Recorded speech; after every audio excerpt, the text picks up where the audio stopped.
أعوذ بالله من الشيطان الرجيم الذي خلق الموت والحياة ليبلوكم أيكم أحسن عملا وهو العزيز الغفور الذي خلق 7 سماوات طباقا ما ترى في خلق الرحمن من تفاوت فارجع البصر هل ترى من فطور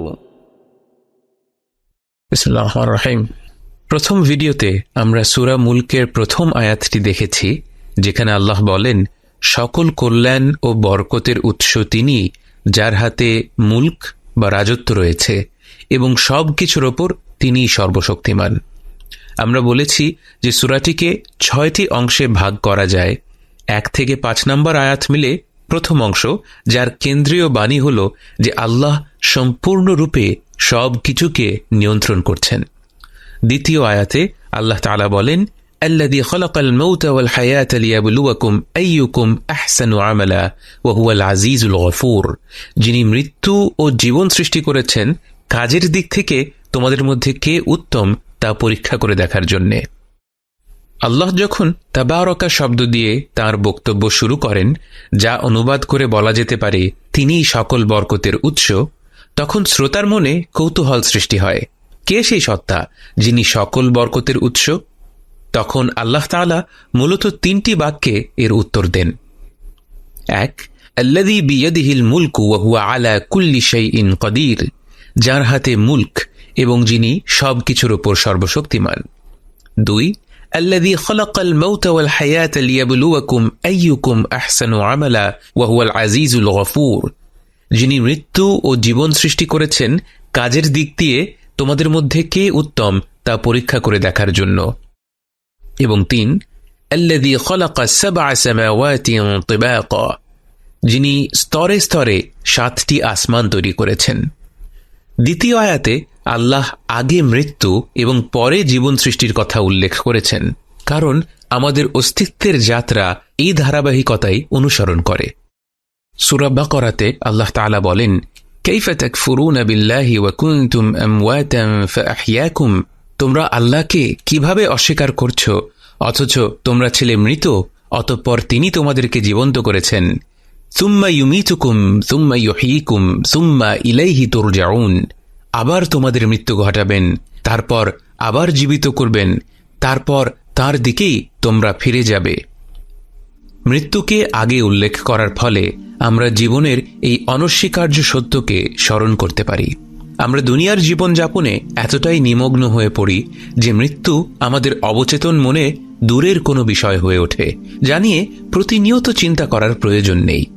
কিন্তু অন্যদিকে রাসূল সাল্লাল্লাহু আলাইহি ওয়াসাল্লাম আমাদের উপদেশ দিয়েছেন, আকথিরু যিকরা হাযিমিল লাযযাত, সকল সুখের ধ্বংসকারীকে বেশি করে স্মরণ করো, অর্থাৎ এখানে মৃত্যুকে বোঝানো হয়েছে। মৃত্যু নিয়ে চিন্তা করলে জীবনকে সঠিক দৃষ্টিকোণ থেকে দেখা যায়। নোটিফিকেশনের কোলাহলে ভরা দুনিয়ার এই ক্ষণস্থায়ী জীবন আমাদেরকে বিমোহিত করে।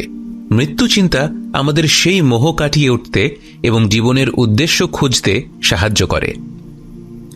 মৃত্যু ও জীবন সৃষ্টির যে উদ্দেশ্য এই আয়াতে উল্লেখ করা হয়েছে তা হল লিয়াবলুয়াকুম আইয়ুকুম আহসানু আমালা, যাতে তিনি পরীক্ষা করতে পারেন যে তোমাদের মধ্যে কে কাজের দিক থেকে সবচেয়ে উত্তম। আমাদের অস্তিত্ব কেবল দুনিয়াবি ক্ষুধা ও আকাঙ্ক্ষা পূরণের অথবা কেবল বেঁচে থাকার জন্য নয়, বরং এটি একটি সুনির্দিষ্ট পরিকল্পিত পরীক্ষা, যা নিশ্চিতভাবে আল্লাহকে বেছে নেওয়া বান্দাদেরকে অন্যদের থেকে আলাদা করে। এই আয়াতে হায়াত শব্দটি লিয়াবলুয়াকুমের পাশাপাশি অবস্থিত, যার একটি ব্যাখ্যা হল আল্লাহ মৃত্যু ও জীবন উভয় সৃষ্টি করেছেন ঠিকই, তবে এই জীবনই মূলত আমাদের ইবতিলা বা পরীক্ষার স্থান।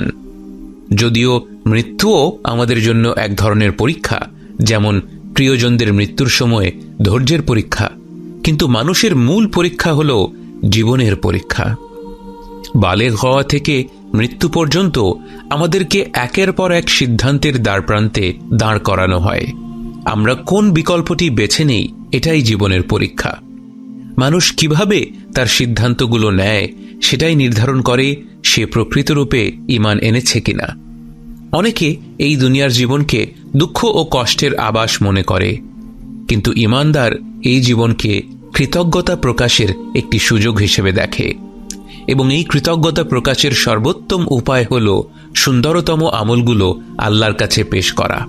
আল্লাহ তাআলা এখানে বলেননি লিয়াবলুয়াকুম আইয়ুকুম আকসারু আমালা, অর্থাৎ কে কত বেশি আমল করে সেটা পরীক্ষা করার জন্য, বরং তিনি বলেছেন লিয়াবলুয়াকুম আইয়ুকুম আহসানু আমালা। আহসান অর্থাৎ অধিক সুন্দর। আমরা আমল করার সময় মূল বিষয় হল আমাদের মনের অবস্থা। যদি আমরা আন্তরিকভাবে আল্লাহর সন্তুষ্টির জন্য কিছু করি, তাহলে ছোট ছোট কাজগুলো পরম সফলতার কারণ হয়ে উঠতে পারে। সাহিহাইনে বর্ণিত হাদিসে সাদ ইবনে আবি ওয়াক্কাস রাদিয়াল্লাহু আনহু বর্ণনা করেন, রাসূল সাল্লাল্লাহু আলাইহি ওয়াসাল্লাম বলেছেন, আল্লাহর সন্তুষ্টি লাভের জন্য তুমি যা কিছু ব্যয় করো তোমাকে তার পুরস্কার দেওয়া হবে, এমনকি তোমার স্ত্রীর মুখে যে খাবারের লোকমাটুকু উঠিয়ে দাও তার জন্যেও। বুখারীর একটি হাদিস থেকে আমরা সেই পতিতা নারীর সম্পর্কে জানতে পারি যাকে আল্লাহ তাআলা ক্ষমা করে দিয়েছিলেন, কারণ তিনি একটি তৃষ্ণার্ত কুকুরকে পানি খাইয়েছিলেন। মুসলিমে বর্ণিত হাদিসে এসেছে, রাসূল সাল্লাল্লাহু আলাইহি ওয়াসাল্লাম বলেছেন, যে মুসলিম ব্যক্তি গাছ লাগায় অথবা জমি চাষ করে যা থেকে পাখি, মানুষ অথবা অন্য কোনো জীব খায়, তা তার পক্ষে একটি সাদাকা। এখানে মূল নীতিটি রাসূল সাল্লাল্লাহু আলাইহি ওয়াসাল্লামের এই বাণীতে সুন্দরভাবে ফুটে উঠেছে, কোনো ভালো কাজকেই তুচ্ছ মনে করো না। এই জীবনে আমরা সর্বোত্তম যেই কাজগুলো করতে পারি তার মধ্যে অন্যতম হল আল্লাহর জিকির করা। আমরা কি সত্যিকার অর্থে জীবিত কিনা এটা যাচাই করা যায় আমরা আল্লাহকে কতটুকু স্মরণ করি তা থেকে। সাহিহাইনে বর্ণিত আরেকটি হাদিসে নবীজি সাল্লাল্লাহু আলাইহি ওয়াসাল্লাম বলেছেন, মাসালুল্লাযী ইয়াযকুরু রাব্বাহু ওয়াল্লাযী লা ইয়াযকুরু মাসালুল হাইয়্যি ওয়াল মাইয়্যিত। যে ব্যক্তি তার রবকে স্মরণ করে এবং যে ব্যক্তি স্মরণ করে না, তাদের তুলনা হল জীবিত এবং মৃত ব্যক্তির মতো। আয়াতটি আল্লাহ তার দুটি গুণের উল্লেখের মাধ্যমে শেষ করেন। আল আজিজুল গফুর, এই নাম দুটি একত্রে ব্যবহারে কিছুটা বিপরীতার্থকতা লক্ষ্য করা যায়। আল আজিজ নামটি শক্তি, ক্ষমতা এবং মাহাত্ম্যকে ইঙ্গিত করে, যেখানে আল গফুর নামটি ক্ষমা, দয়া ও মমতার অর্থ ধারণ করে। আল আজিজ হলেন সেই মহান সত্তা যিনি আমাদের জীবনকে একটি পরীক্ষা হিসেবে প্রতিষ্ঠা করার কর্তৃত্ব ধারণ করেন এবং বিচার দিবস প্রতিষ্ঠা করার মাধ্যমে প্রত্যেক পরীক্ষিত নফসকে জবাবদিহিতার আয়ত্তে নিয়ে আসেন। কিন্তু সেই সাথে তিনি হলেন আল গফুর। তিনি আমাদেরকে পরীক্ষায় ব্যর্থ হওয়ার জন্য সৃষ্টি করেননি। যিনি সবচেয়ে বেশি ক্ষমাশীল, তিনি কখনো আমাদেরকে দূরে ঠেলে দেওয়ার জন্য পরীক্ষিত করেন না, বরং এই পরীক্ষার উদ্দেশ্যই হল আমাদেরকে তার ক্ষমার বিপুল সাগরে ভাসিয়ে দেয়া। সত্যি আমরা যখন চিন্তা করে দেখি জীবনে কত ছোট ছোট কাজ করলে আমরা আল্লাহর কত বেশি অনুগ্রহ লাভ করি, এ ব্যাপারটি পরিষ্কার হয়ে যাবে। বহু ছোট ছোট আমলের মধ্যে কেবলমাত্র একটি উদাহরণ তুলে ধরা যাক। মুসলিম শরীফে বর্ণিত হাদিসে এসেছে, নবীজি সাল্লাল্লাহু আলাইহি ওয়াসাল্লাম বলেছেন, যে ব্যক্তি প্রতিটি নামাজের পর সুবহানাল্লাহ 33 বার, আলহামদুলিল্লাহ 33 বার, আল্লাহু আকবার 33 বার পাঠ করে এবং এরপর লা ইলাহা ইল্লাল্লাহু ওয়াহদাহু লা শারীকা লাহু লাহুল মুলকু ওয়া লাহুল হামদু ওয়া হুয়া আলা কুল্লি শাইইন কাদির যিকরটি দিয়ে 100 পূরণ করে, তার গুনার পরিমাণ সমুদ্রের ফেনার মতো বেশি হলেও তার সমস্ত গুনাহ মাফ করে দেওয়া হবে। আমরা যদি পূর্ণ মনোযোগ সহকারে ধীরে ধীরে এই যিকরগুলো করি, তাহলেও তো তা 5 মিনিটের বেশি সময় নেবে না। সুবহানাল্লাহ, মাত্র 5 মিনিটে জীবনের সকল গুনাহ মাফ। পরীক্ষার এমন নিয়ম কি আল গফুর ব্যতীত আর কেউ নির্ধারণ করতে পারেন? এবং এ ব্যাপারে কি কোনো সন্দেহ থাকে যে ব্যক্তি এমন দয়ার সাগরে ভেসে যাওয়ার পরেও জাহান্নামে নিক্ষিপ্ত হবে, সে প্রকৃতপক্ষে স্রোতের বিপরীতে গিয়ে তার ফিতরার বিরোধিতা করে তার বিবেককে কবর দিয়ে একেবারে স্বেচ্ছায় জাহান্নামকে বেছে নিয়েছে? الذي خلق 7 سماوات طباقا মা তারা ফি খালকির রহমানি মিন তাফাউত ফারজি'ল বাসর হাল তারা মিন ফুতুর। যিনি 7 আসমান সৃষ্টি করেছেন স্তরে স্তরে, দয়াময় আল্লাহর সৃষ্টিতে তুমি কোনো খুঁত দেখতে পাবে না। আবারও দেখো, কোনো ত্রুটি দেখতে পাও কি? তাবারাকা কে বা সকল বরকতের ও কল্যাণের উৎস কে? এর উত্তরে তৃতীয় বক্তব্য হল, যিনি 7 আসমান স্তরে স্তরে সৃষ্টি করেছেন। যখন মৃত্যু ও জীবনের সৃষ্টি বর্ণনা থেকে আকাশমণ্ডলের দিকে আমাদের মনোযোগ আকর্ষণ করা হয়, তখন আমরা পবিত্র কোরআনের একটি বিস্ময়কর ব্যাপার লক্ষ্য করি। আমরা আগেই বলেছিলাম, সূরা মুলকের 2য় আয়াতের মূল বক্তব্যের সাথে সূরা বাকারার 28 নম্বর আয়াতের মূল বক্তব্য সামঞ্জস্যপূর্ণ। আল্লাযী খালাকাল মাউতা ওয়াল হায়াতা লিয়াবলুয়াকুম আইয়ুকুম আহসানু আমালা। যিনি মৃত্যু ও জীবন সৃষ্টি করেছেন যাতে তিনি তোমাদেরকে পরীক্ষা করতে পারেন কে তোমাদের মধ্যে আমলের দিক থেকে উত্তম।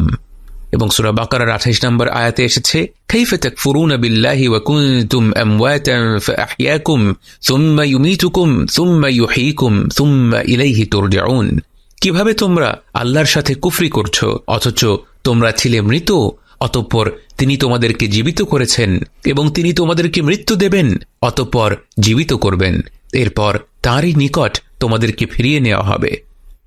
অসাধারণ ব্যাপার হল, সূরা মুলকে আল্লাহ মৃত্যু ও জীবন উল্লেখ করার পরই আকাশমণ্ডলীর কথা উল্লেখ করেছেন। আল্লাযী খালাকা সাবআ সামাওয়াতিন তিবাকা, যিনি 7 আসমান স্তরে স্তরে সৃষ্টি করেছেন।